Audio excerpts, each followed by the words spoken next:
একদিন রাতে তরুণ বাইজিদ বোস্তামি গভীর রাত পর্যন্ত পড়াশোনা করছিলেন।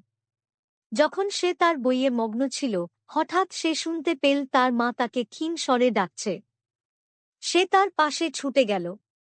আমার ছেলে, আমি তৃষ্ণার্ত। তুমি কি আমাকে এক গ্লাস পানি আনতে পারবে? তিনি জিজ্ঞাসা। বিনা দ্বিধায় বাইজিদ তার জন্য জল আনতে তাড়াতাড়ি করে। যাই হোক, রান্নাঘরে পৌঁছে তিনি বুঝতে পারলেন যে কলসটি খালি।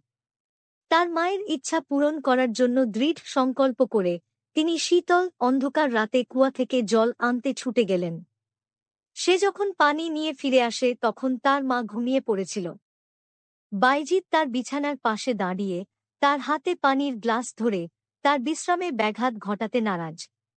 কয়েক ঘণ্টা কেটে গেল এবং বাইজিদ সেখানেই রইলেন, ধৈর্য সহকারে তার মায়ের ঘুম থেকে উঠার অপেক্ষায় ছিলেন। ভোর হতে শুরু করার সাথে সাথে তার মা চোখ খুলে তাকে পানির গ্লাস হাতে দাঁড়িয়ে থাকতে দেখেন। আমার প্রিয় ছেলে, তুমি আমাকে জাগালে না কেন?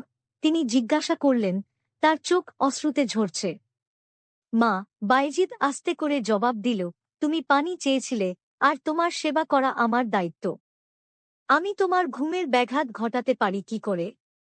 তার মা, তার ভালোবাসা এবং শ্রদ্ধায় গভীরভাবে অনুপ্রাণিত, তার মাথায় তার হাত রেখে তার জন্য প্রার্থনা করেছিলেন, আল্লাহ তোমাকে জ্ঞানে আশীর্বাদ করুন এবং ধার্মিকদের মধ্যে তোমার মর্যাদা উন্নীত করুন।